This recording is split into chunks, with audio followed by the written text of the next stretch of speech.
Well, it's Tuesday Wrestling, and we all know what that means. That means once again we get to review NWA Powerrr, AEW Dark, and of course NXT 2.0. As you know, last week we saw the return of Zoey Stark and the number one contender for the NXT Women's Championship. But first things first, as you know, I did on the previous episode, I covered Stardom's Midsummer Champions 2022 in Nagoya. Now, I did not see the recent event, Showtime in Volume 1, where we had some interesting matches that I don't know how you guys would feel about it, but some of them are very interesting. But also, we're going to review the latest New Japan Pro Wrestling G1 Climax 32. We're believing day 6. Now, however, I will not cover day 3, 4, and 5, but also I'm going to just focus on the 4 blocks involved.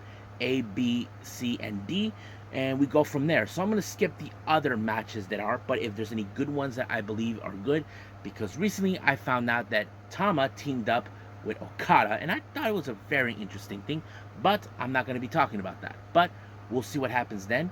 And also we got some news updates that I'm willing to share what's been going on in the world of pro wrestling.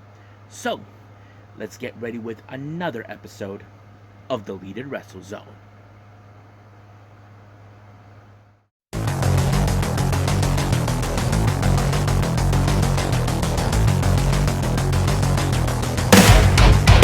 Are you ready?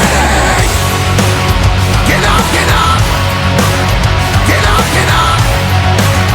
Get up, get up!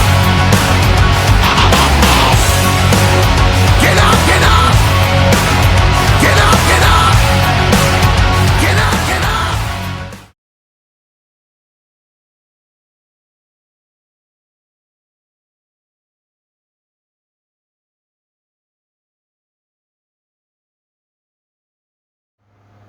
Welcome everybody to the Deleted Wrestle Zone, all things that is pro wrestling with AEW, NXT, New Japan Pro Wrestling, Impact Wrestling, the National Wrestling Alliance, various promotions, wrestlers, matches, and championships.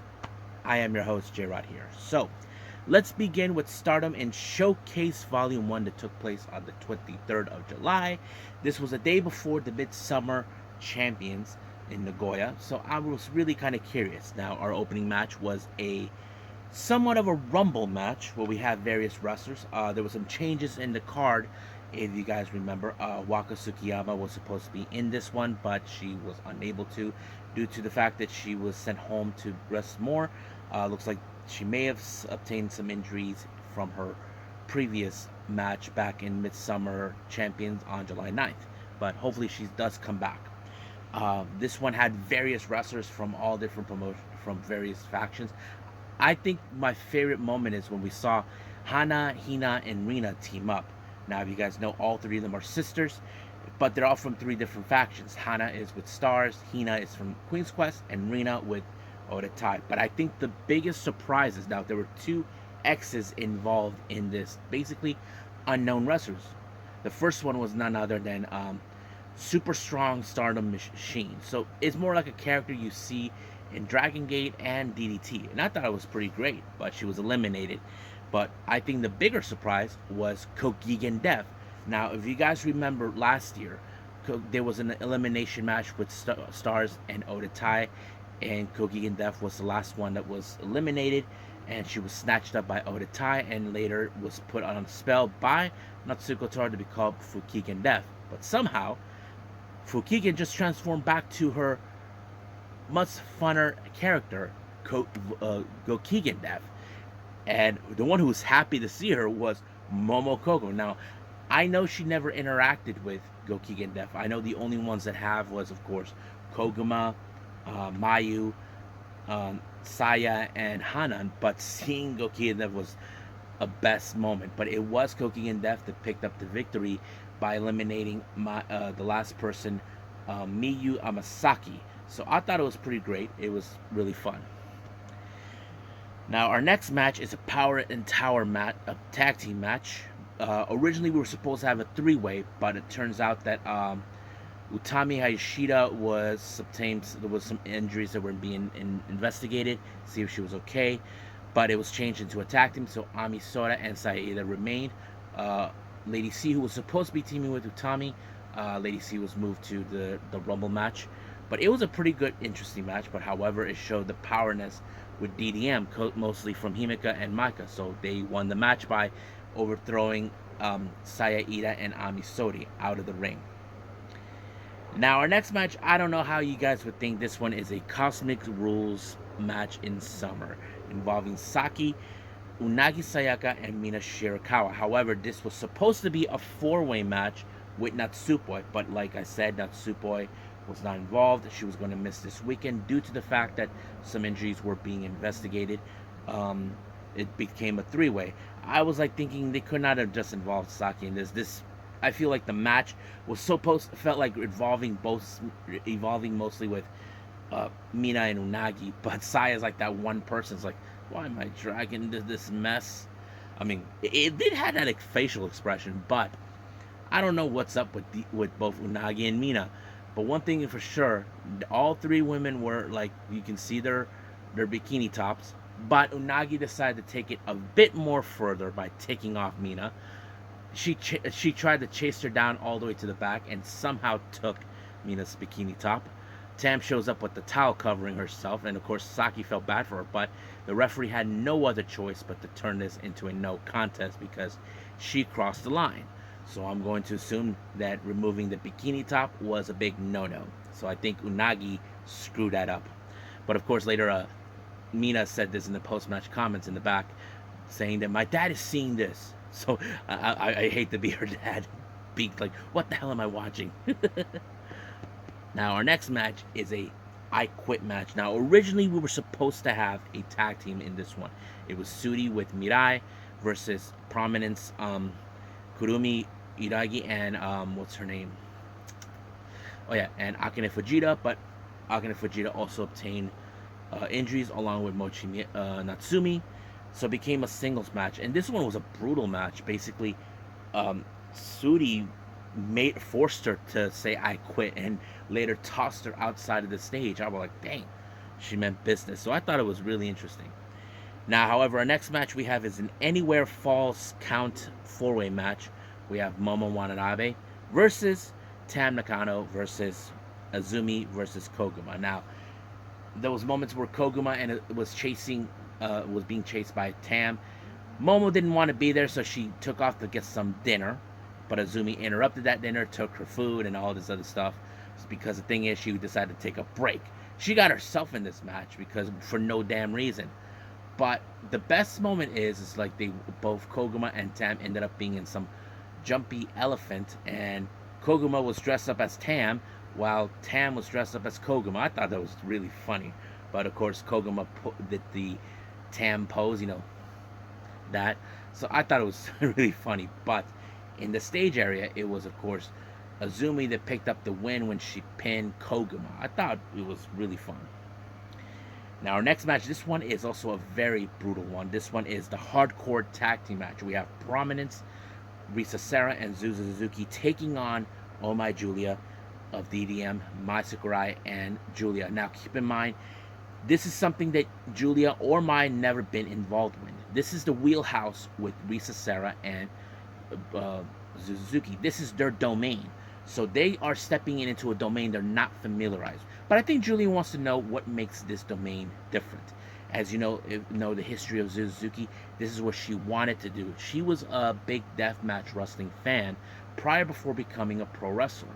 So that kind of thing. She even said that she attended a Big Japan Pro Wrestling, fell in love with deathmatch wrestling, and that's how she ended up. But however, you cannot deny the experience that Suzuki has as a deathmatch wrestler and a hardcore wrestler with Risa Sera. But of course, it did allow for Risa Sera and Zuzu to pick up a strong victory against DDM. But if I one thing for sure, Julia, you may like it, but I don't know if Mai Sakurai would enjoy it. Now our last match is a coffin three-way match. We have Starlight Kid versus Saya Kamitani versus the Grim Reaper. Now, if you guys remember, there have been clips of the Grim Reaper, on the other hand, attacking Saya Kamitani and Starlight Kid. No one knows who it was until Saya Kamitani exposed Grim Reaper, and it's none other than freelance wrestler Yu. Yes, folks, Yu. Y-U-U. So that is the most interesting part. However, there were moments where Saya Kamitani wanted to work with Starlight Kid because the only problem is individually they cannot defeat you. You is a very powerful wrestler, very strong. But unfortunately, it did not go either way. So both of them ended up in a coffin match together, allowing for you to pick up the win. However, there was a clip where, of course, Grim Reaper was slash Grim Reaper was talking to Rossy Ogawa, and it looks like Rossy Ogawa wants to say you're always welcome to come back. Now, keep in mind, recently Stardom has been allowing freelancers to come by. We already saw that with, of course, Prominence and Colors. I have to say, she is no exception, and I think that tells us a lot about it. But I think we will enjoy more seeing her. So I think that's pretty much it with Stardom. I believe it's time for the G1 Climax.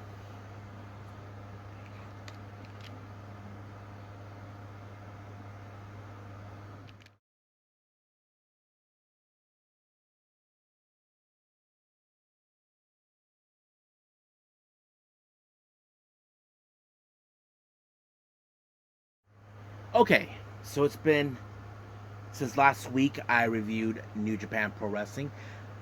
Just to put this on record, I did not see the recent G1 events because of Comic-Con, and I decided not to review them due to the fact that I don't want to fall behind on what's going on now. I did miss out the weekend's ones, but I was able to see what goes on today, which is, of course, the 26th of July. But instead of covering the entire event, I'm just going to focus on the G1 matches because I thought maybe those are more important. So, and also we'll throw in the point system, what's been going on in each of the blocks.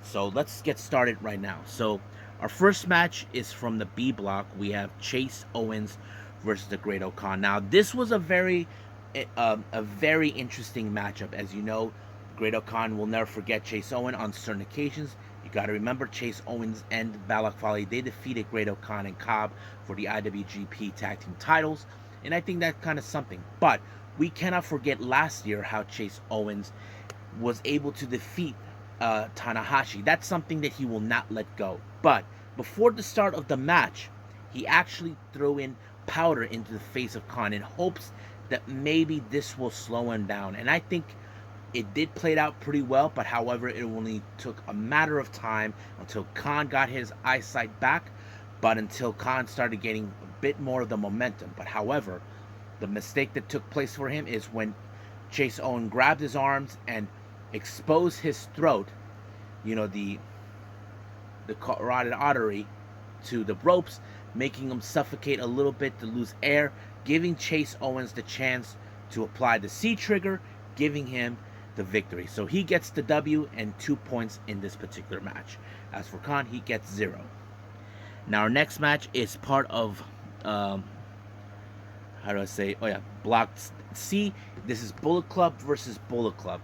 Kenta versus Evil. Now, Kenta, on the other hand, at first he wasn't sure if he can trust Evil because, as you know, wherever Evil goes, that piece of garbage, Dick Togo, is right there with him. However, what's his name? Even Kenta tried to bribe Evil with his book that it's already out. So that kind of went into a way. But there has been many moments where you see things were in fact going differently. There was a moment he pulled out a crutch, which is the same ones he used trying to recover from his injury that he obtained, and he even pulled an Eddie. Now, if you guys don't know what I'm referring to, there's a moment, of course, where Dick Togo comes out and he had the crutch, took it away, and then he pretended he got hit. Something that Eddie Guerrero was doing. I don't know if Kenta knows anything about that, but it did not work in his favor. But however, when Kenta seems like he had the match won, the lights turned off. Now, there was no way it was Dick Togo, but I had a feeling who it was. But it did reverse the process that gave, of course, Evil to overturn it. But when both wrestlers were outside the rope during the countout, Dick Togo was underneath the ring holding back Kenta. Now, to me, I don't know why Kenta too sweet Evil, because I would have been pissed off. From my understanding, he lost 2 matches so far. He should have been already winning a match or 2. You know, that's the thing. But I knew who it was that turned off the lights. It was none other than Show. So basically, that's how it rolls out. Now our next match we have for the Block A, we have Lance Archer versus Tom Lawlor. Now this is Tom Lawlor's first match. My understanding that Archer lost his first match to Balak Fale, so he had 0 points. But this match, it was a very interesting matchup because, as you know, can Tom Lawlor take down a guy who's a bit more bigger than him? That is always a factor in this particular matchup because we know Lawlor's background in MMA always been helpful, but it did not do any well until Lance Archer picked up a really good victory, knocking out Royce Isaacs and allowing himself to win a good match against Tom Lawlor, giving himself 2 points. But this is Lawlor's first match in the G1, so he doesn't get no points whatsoever. Now our main event is, of course, a very much interesting one. We have, of course, the D block, Juice Robinson versus his former friend, David Finlay. Now this was a very interesting match. Now keep in mind, Juice Robinson continues to say, like telling, you pieces of garbage, I am the United States champion. So he's sick and tired reminding people, enough with the crap. I'm the United States champion. He even kicked in the knee to the announcer right in the groin because he's tired. He wants people to say, nope, Will Ospreay is not the champion. I am. So he's been doing that. But the match itself with Juice Robinson, with David Finlay, was amazing. I did like exactly what it is because Juice Robinson seems like he would do everything, great lengths to win this match, because if you remember, he did beat Shigo Takagi in his first match, but now he's facing David Finlay. He tried everything, but Juice accidentally took out Red Shoes by accident, giving him his chance to use the belt while Finlay used the shillelagh onto Juice Robinson, giving him the match. However, he seems like he was about to pin him. Was like, nope, I'm not going to do it that way. I'm going to do it differently. So he did it to his finisher, won the match. But however, in the post match, he put out a promo saying that he took everything from Juice. He now has the IWGP United States in his possession, and he asked to tell Will Ospreay that he will hold that title to his possession if he can come and get it for him. Keep in mind, Will Ospreay is the primary champion, even though Juice Robinson doesn't see it that way. But will Ospreay acknowledge the challenge? Well, we'll find out when the time is right. And what does Will Ospreay have to say? So I think that's pretty much it right now with the G1. Let's move on with the point systems. Now, I'm going to go by block, so that way everybody keeps track what's been going on. Now, let's start with Block A. We have Kazuchika Okada with 2 wins. That means he has 4 points. Toru Yano, 1 win, 1 loss with 2 points.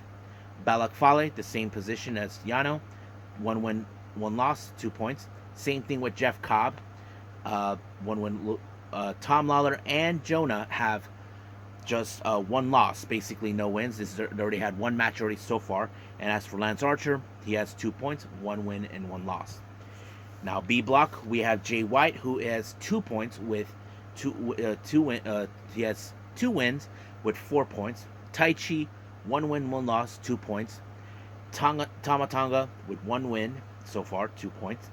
Sanada, 1 win and 1 loss, 2 points. Same thing with Chase Owens.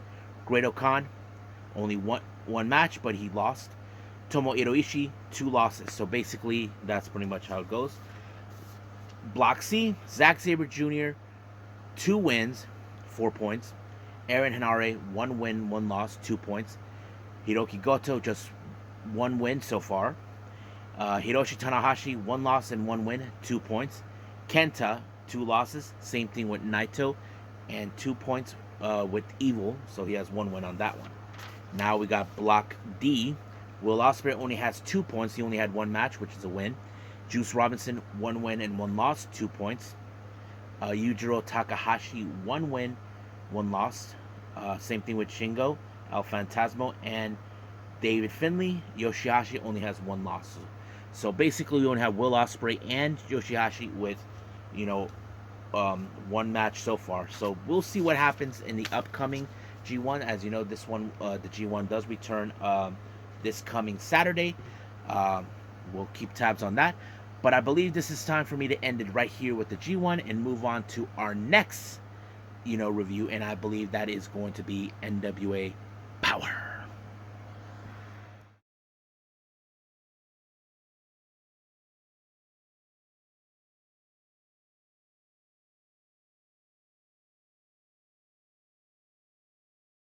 Okay, NWA and well, it's Powerrr, but it also is EmPowerrr. This is one of the few shows we normally get with all females get involved, but there have been put some men exhibition matches. So, well, not exhibition, but we do have a title match. Now, they had Kyle Davis along with Marty Bell, Paola Blaze, and of course the Pope, talking about how this whole thing about empowering women in the NWA. As you know, we had that successful pay-per-view. What was it, last year? EmPowerrr, and I thought it was a pretty good one. And of course, now we're seeing that they're giving a little more room for the women's wrestling to be involved. So that kind of puts it in a good perspective. Now, our opening match, we have, of course, Casey Lennox versus Kenzie Page. Now, as you know, recently Kenzie Page is currently one half of the NWA Women's World Tag Team Champions, along with Ella Envy.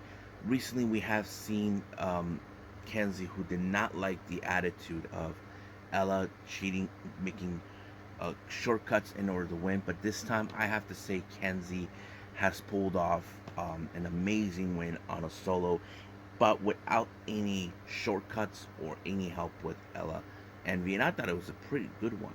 Her opponent was Casey Lennox. I have seen her before, but I have to say, Kenzie really did a pretty good job here. So it was a pretty good win. Now, the obvious question is about what happened last week. We saw Father James Mitchell along with the miserable Fateful. The real question did remain: what was the relationship with Max the Impaler last week? Well, it turns out that Father James Mitchell is impressed by her, and he believes that she is the right fit for the miserable Fateful, which, ironically, I agree to. But that's not the real case. What's going on? It's not like, okay, he's saying we're a match made in hell. Let's say that. Looks like that Father James Mitchell has something else in mind for Max Impaler. It turns out that she wants the one thing that everybody wants in the women's division, which is the NWA Women's World Championship, aka the Burke. So that is now becoming clear. We know recently, and not too long ago, Max the Impaler made a play against Camille, so we'll see what happens then. Now, our next match is for, it's a number one contendership for the Women's World Championship. We have Kylan King and Taya Valkyrie. Now, Kylan King has been trying for a while to steer clear way for her to be the one person to challenge Camille. Now, Camille doesn't like that. Now, she understands where she's going, but she has no time for this to be her protector. It's more, Camille has her own things to worry about. She knows that there's many people coming gunning for her.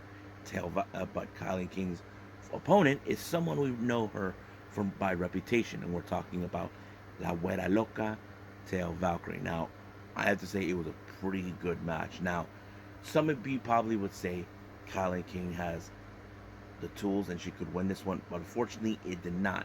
Taya Valkyrie walked away with submission hold. It was over right from there. So it was done. So she is now the number one contender. Excuse me. Anyway, May Valentine conducted a very interesting interview with wrestling legend Medusa alongside with Allison Kay. Now, what was this interview about? Well, it turns out Medusa decided to do something great for the women's division. We're going to have an NWA World Television Women's Championship. Now, some of you are probably questioning, why is that? Why are you? They're building a title based on the one we have. If you guys know this, the World Television title plays a good part. If you have 7 successful wins, you get an opportunity for the world title. That's what it was for. I don't know if that's what Medusa's intent is, to bring that concept for the women's division, to find a way to who will be challenging.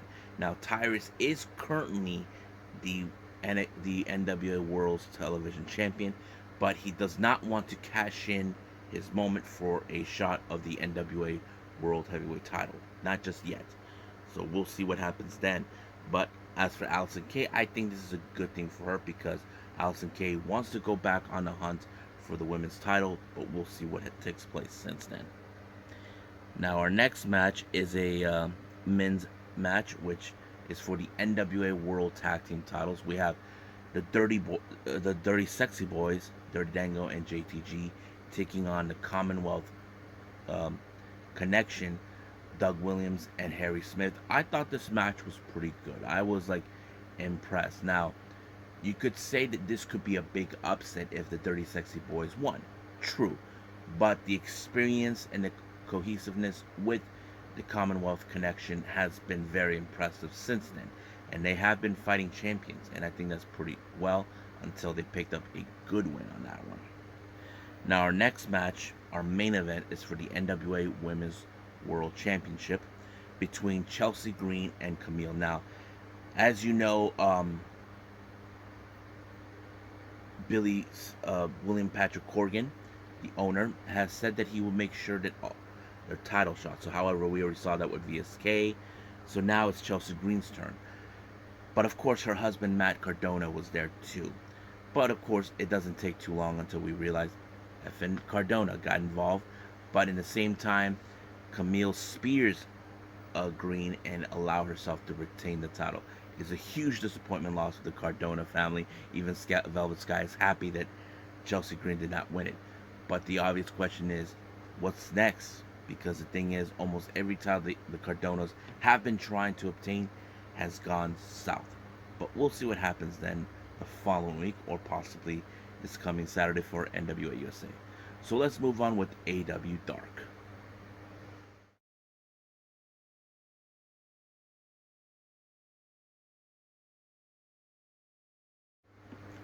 Okay, AEW Dark.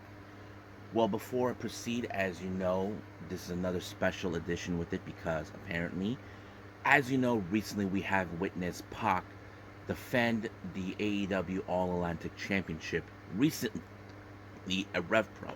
However, uh, apparently Irish Promotion, OTT, or which stands for Over the Top Wrestling, decided to share the little match that they had with Pac defending that title with one of their guys. But that's going to be at the end, so we will share that. Now, our opening match, we have Kiera Hogan versus Ali Rocks. Not too much pump for this, but I can tell you that Kiera Hogan actually applied the leg drop, allowing herself to win the match.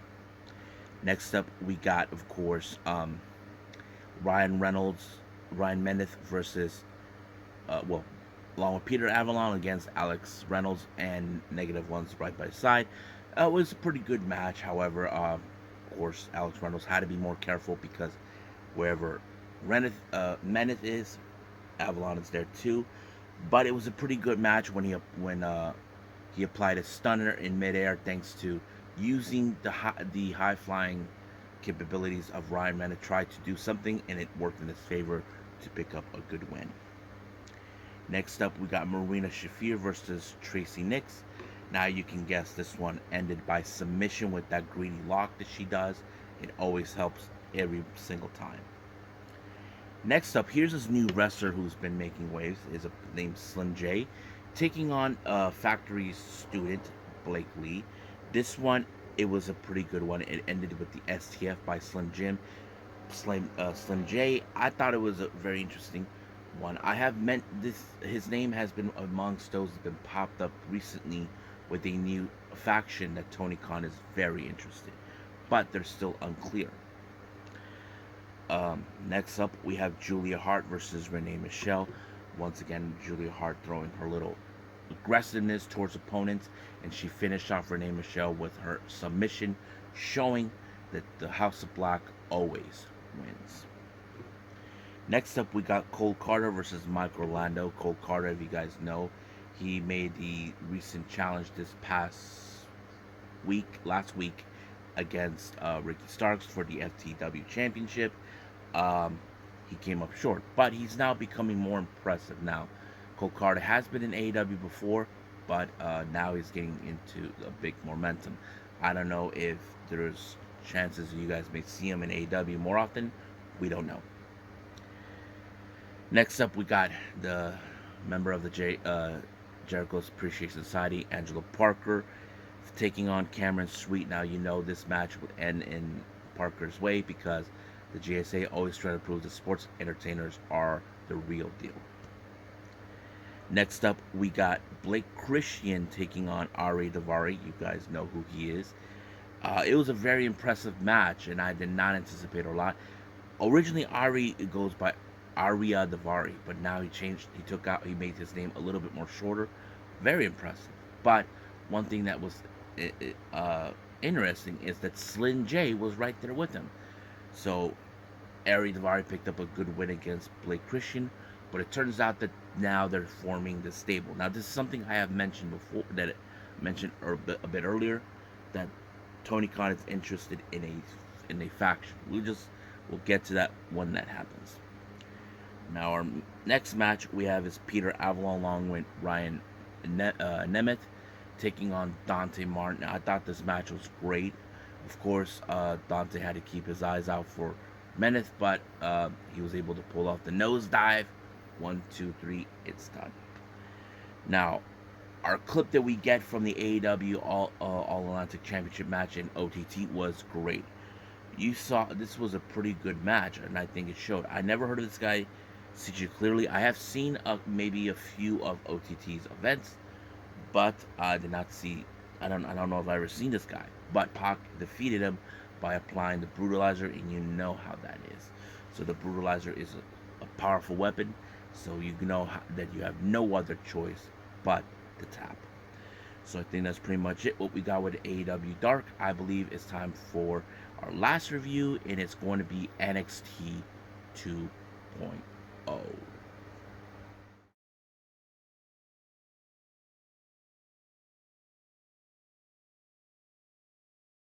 Okay, NXT 2.0.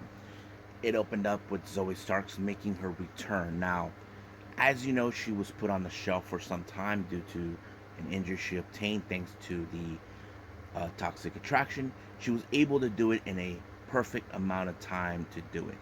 As you know, last week she made her surprise return at the 20 women's uh, battle royale to become the number one contender to take on Mandy Rose for the NXT women's title. She put out a very good promo.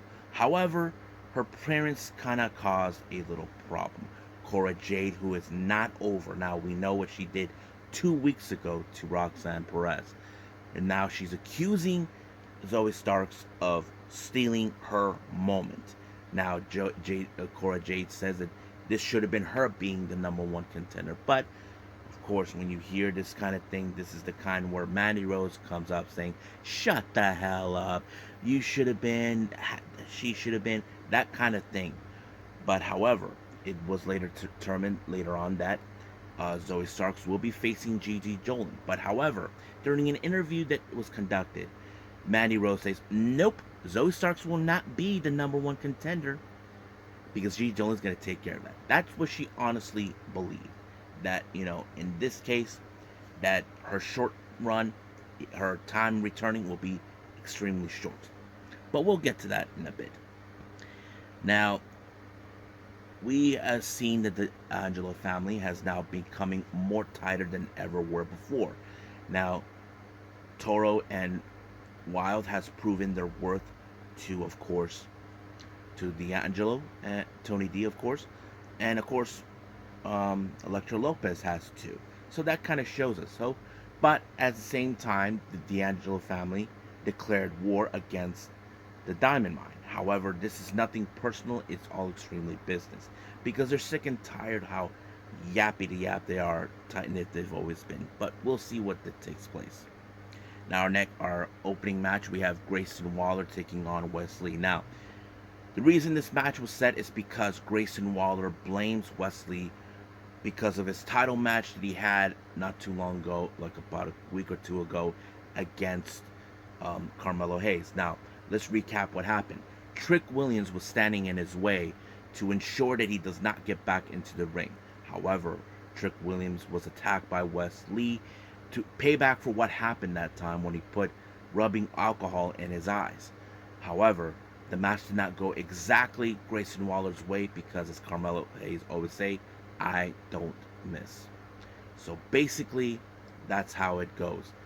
So that causes them the match. But this match could have gone a different way if it wasn't for Trick Williams, who whacked him with the boxing glove in the back.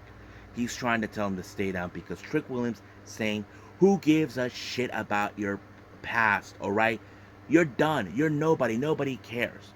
Everybody cares.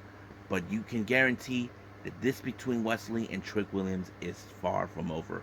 I wouldn't be surprised if Wesley attacks Trick Williams out of the blue." Now, last week we saw the revealment of the dyad with Jagger and Rip. I think that's Rip or Ripper. I don't know. Formerly known as the Grizzled Young Veterans. I don't know exactly what's going on. It looks like they've been enlightened or something, however you want to call it. But however, the obvious question does remain is about last week, Cameron Grimes.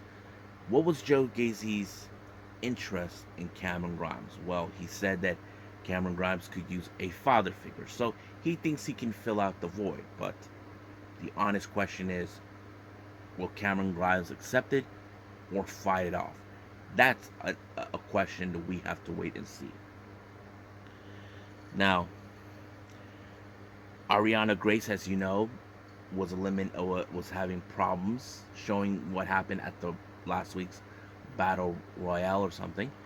Got in the face of, well, Indy Hartwell got in her face. And it looks like she's back to her attitude where she's getting back on track. So it was later shown into a match that they will post it out. Now, our next match we have, it's Apollo Crews versus Zion Quinn. Now, keep in mind, ever since Crews made his return to NXT with unfinished business, Zion Quinn thought that he had no business being there. He did cost him the match with Giovanni Vinci, but this time this is payback. And I have to say, Crews has proven his worth many times, and now he looks like he's getting himself back on track in order to pursue what he needs to do, and he picked up a good win. Now, our match between Gigi Dolan and Zoey Stark went underway. Now, keep in mind, as you know, as always expected, Zoey Stark is no dummy. She knows that Daisy Jane is there, so is Mandy Rhodes. Even Mandy Rhodes tried to get involved, but unfortunately, Zoey Stark picked up a good win. They even tried to beat her down, but it did not work. But unfortunately, she did not see the oncoming traffic by Cora Jade, who whacked her with the kendo stick, believing that she stole her moment. But however, that moment has to wait because apparently she was confronted by the return of Roxanne Perez, who wants payback for what happened 2 weeks ago. Now, Roxanne did indicate that she said that if she wanted to end, fine, but do not disrespect the women's tag team titles. She felt that that is uncalled for, throwing a title into the trash. But however, there was an unexpected visitor, someone who's familiarized by throwing championships in the trash, and that is Alundra Blaze, also known as Medusa, who is also a WWE Hall of Famer. Now, she talked about how she regret throwing that title 25 years ago. However, she's on an agreement with Roxanne Perez, so apparently the titles have been regained, and apparently Roxanne has willingly to relinquish her title. But however, this is where it gets more interesting. There will be next week a fatal 4-way match elimination to determine and crown brand new NXT Women Tag Team Champions. The ones who get involved are going to be none other than Not Toxic Attraction, Yulisa Leon and Valentin Feroz, known as the Pan American Connection, Katana Chase and Kaden Carter, and I believe we have Ivy Nile and Tatum Paxley. However, when Paxley and Niall confronted Chance and Carter, they are once again are trying to determine that they are the true team. But of course, Niall and Paxton were dealing with Elektra Lopez, who's telling them the Diamond Mine will fall.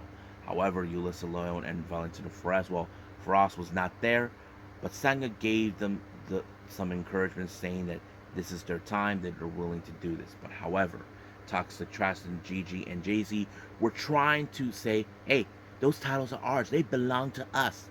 But Blaze did not see it that way, so they have to earn those titles back once we get to, of course, next week.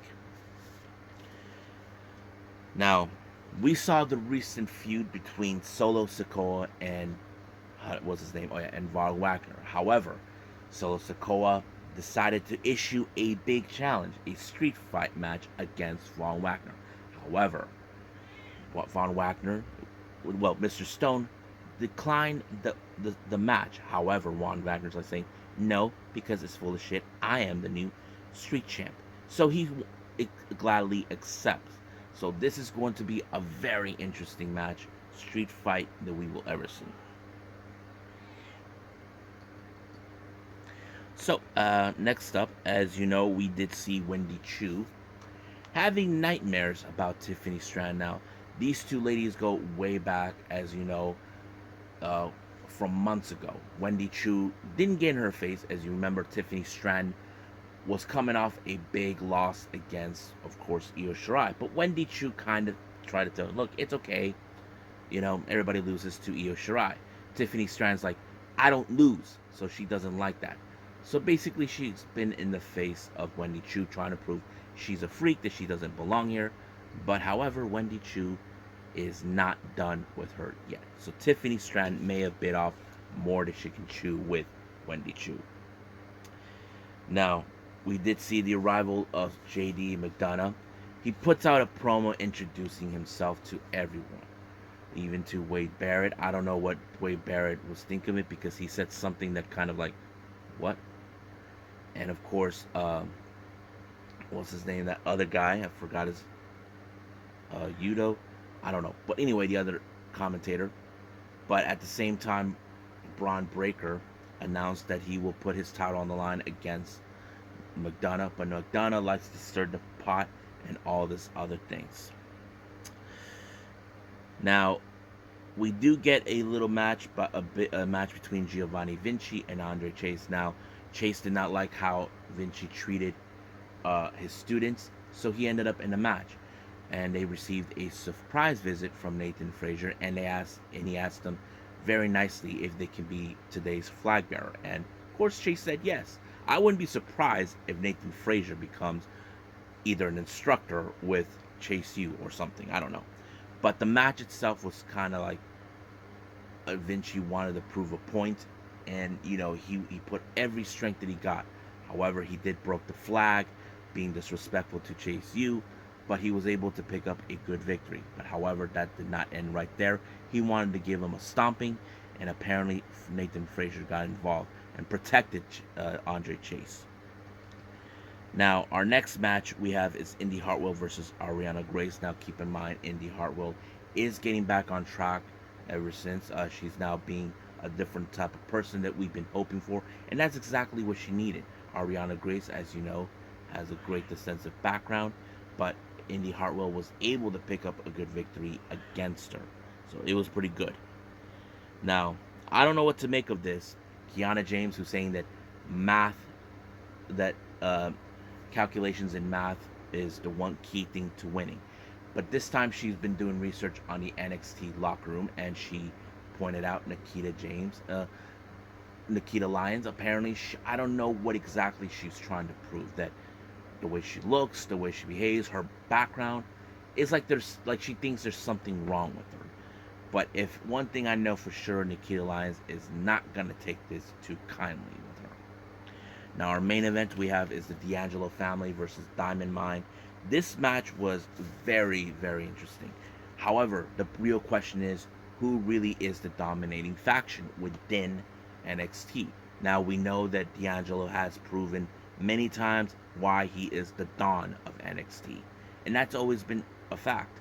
However, Diamond Mine, we have seen recently dissensions amongst certain members with their leader. And I think that tells us a different story. However, there was a moment where Roderick Strong did a jumping knee onto Brutus, costing the match. Basically, this was a misfired. We don't know what's going to happen next week. But however, during a digital context, looks like the D'Angelo family are gunning for the NXT tag team titles.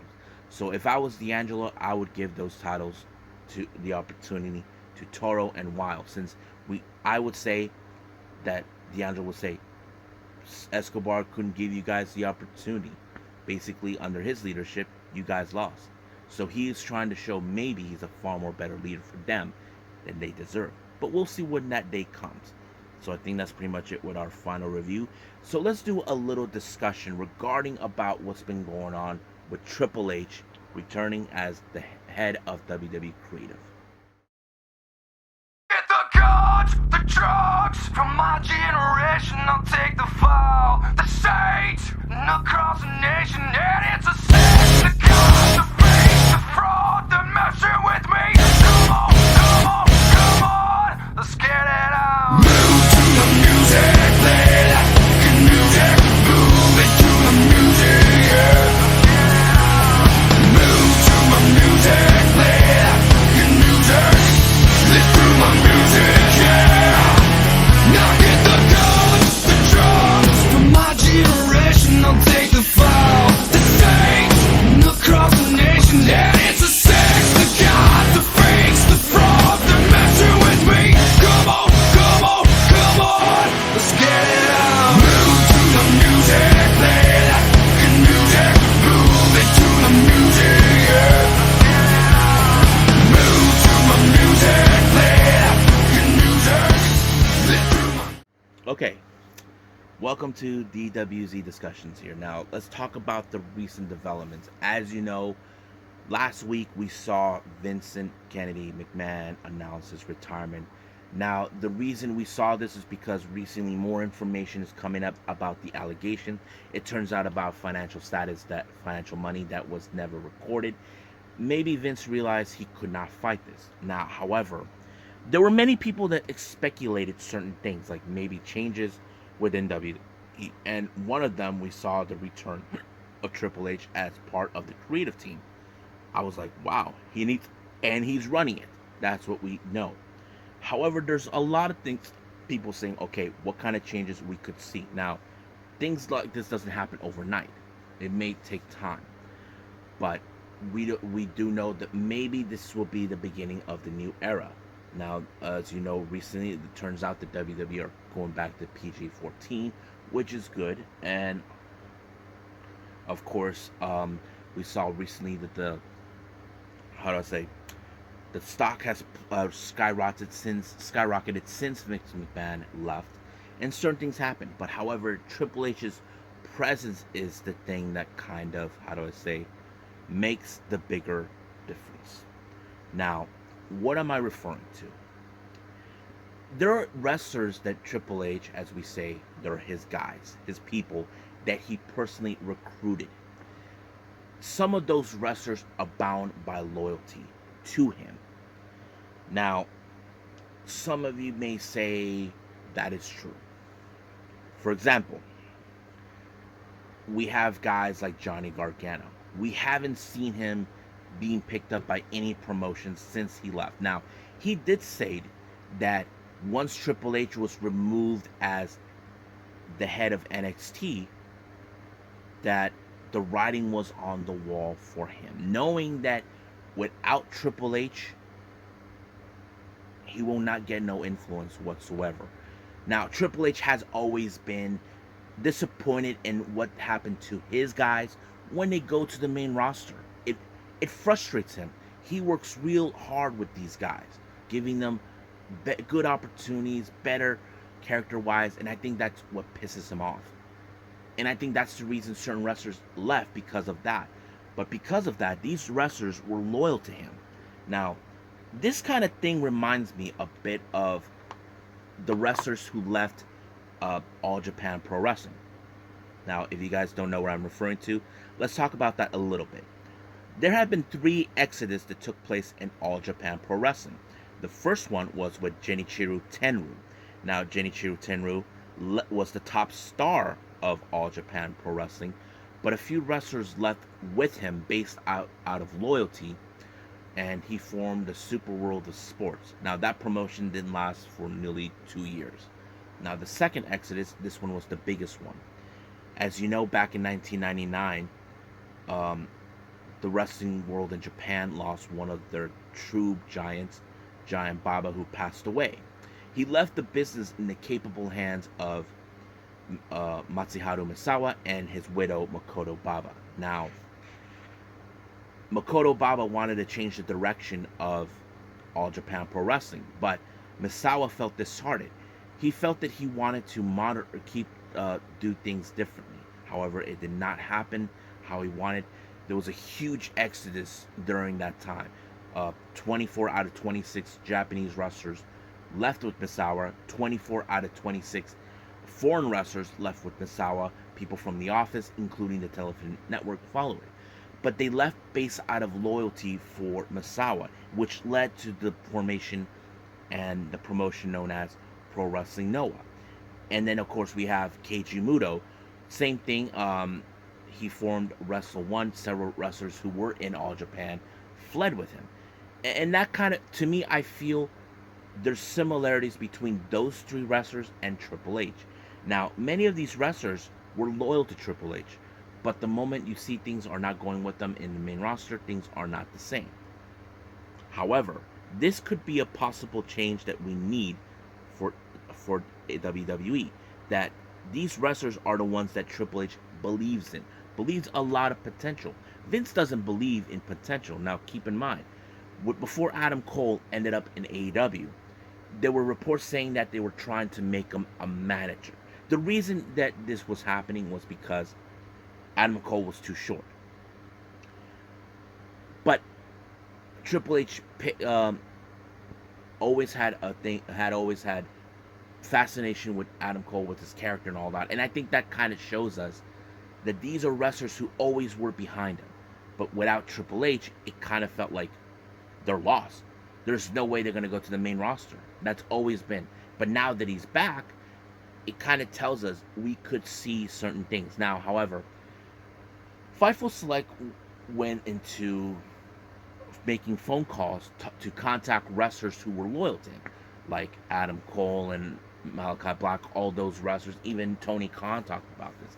He said that Adam Cole has a 7-year deal with AEW. Malachi Black only has a 5-year deal left with AEW. But we will not see any of those wrestlers going anytime soon. However, there are those. Johnny Gargano is amongst them, who hasn't been signed yet. I have to say Dakota Kai. What's her name? Nixon. I think that's her name. But yeah, there are those who still haven't been signed yet. So there is possibilities, but also there's been talk about the return of Sasha Banks. Now that Triple H is back, there's reports saying they're working on a new deal for Sasha. Now that Vince is gone, things can go exactly how it should have been. Triple H always said that this is his top girl to be in the women's division, and he's not wrong. And I think that's why he likes her, and I think that's why there are wrestlers who are bound by loyalty. Now, I failed to mention this. Many of these wrestlers says if they would have known this was going to happen with Vince leaving and Triple H coming back, they would have stayed. But the honest truth is, we don't know that. We don't know when would have it happened. But it did. It happened. And there's nothing anybody can do about it. But what kind of changes we can expect with Triple H? Well, we don't know. But I'm looking forward to it. And we'll see what happens then. So I think that's pretty much it right now in this discussion. Let's do our final thing, which is going to be news updates.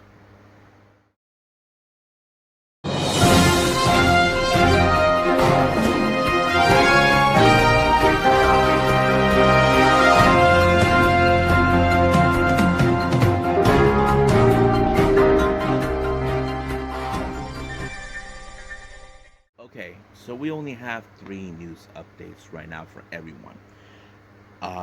It was announced that Kaito Ishida just recently left promotion Dragon Gate. Now, if you guys are not familiar with Dragon Gate, this is one of the only promotions that only features junior heavyweight competitors. Last thing I remember about Kaito Ishida, Ishida was a member of the Gold something with Noriko Doi, who's the leader. Haven't seen him since. So now it's told that Ishida is now a free agent. Now it's still unclear where he's gonna go. Now I can see him either going with New Japan Pro Wrestling or Pro Wrestling Noah. Now there's still no indication, but I will follow on Ishida where he's gonna go, or pay attention to any of the other promotions if there's any word for him to make his appearance. If you guys know this, he was the Open the Brave Gate champion before, and I think it was pretty cool. So we'll see about that.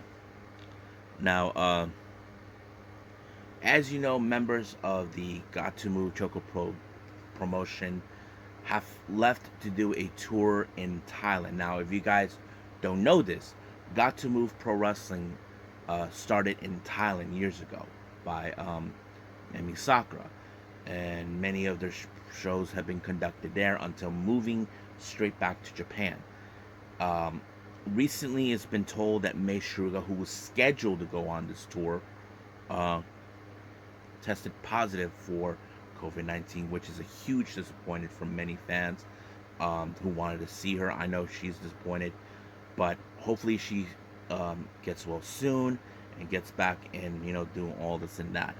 So that kind of tells us that. Now, our final update, this one was coming from Stardom. Recently, as you know, we are now getting closer for this weekend for the 5-Star Grand Prix, the annual tournament to determine who will get the briefcase to face off against Sudi for the red belt. However, I mentioned this before, Tekla, who was injured back in Flashing Champions, was unable to compete. She was supposed to return into the ring on July 9th for the elimination match between DDM and Cosmic Angels, but however, she was not medically cleared. It was just told that she's still not medically cleared. Things are not going well for her, but she's willing to recover. She's been going to rehab, from what she's saying. She had to withdraw her position in the 5-Star Grand Prix. However, because of that, Stardom officials have announced her replacement in the 5-Star Grand Prix, and they picked Momo Kogo. Now, keep in mind, Momo Kogo was part of the qualifying matches for the 3 open spots. The people who won those spots, Ami Sourei, who won a perfect points with 8, and then of course it was Saya Ida and then Mai Sakurai. So Momo Kogo is now the 4th person who joins from that particular group to join the 5-Star Grand Prix. I have seen on Twitter certain people like Ruka was upset, saying that why does she have to go? Or Rina said the same thing too. But even Lady C, who felt that she should have been, she was disappointed. As you know, Micah took great pleasure to humiliate her, saying that you couldn't even get into the 5-Star Grand Prix. Hopefully next year she gets involved. All she needs is a little luck. So I think that's pretty much it. What we got with news updates. I believe it's time to call it a day. Well, I hope everybody enjoys this episode. Coming up, not only we have AEW Dynamite's Fight for the Fallen, we even got some interesting things. The first reviews I'll be doing is not only the G1 Climax. We also going to review the latest Got to Move show, Roads to 10 Years, which took place last week, but we never got the chance to see it. It was uploaded now on YouTube, so I'm going to review that. And also the recent GLEAT show, G Pro Wrestling version 29. I'm excited to see that. So I'll be doing 4 reviews. If there's any news updates, I will put those as well. But for now, I'll see you guys in the next DWZ time. Same DWZ channel. I must bid all of you adieu. So, goodbye. Mwah. And have a nice day. Bang.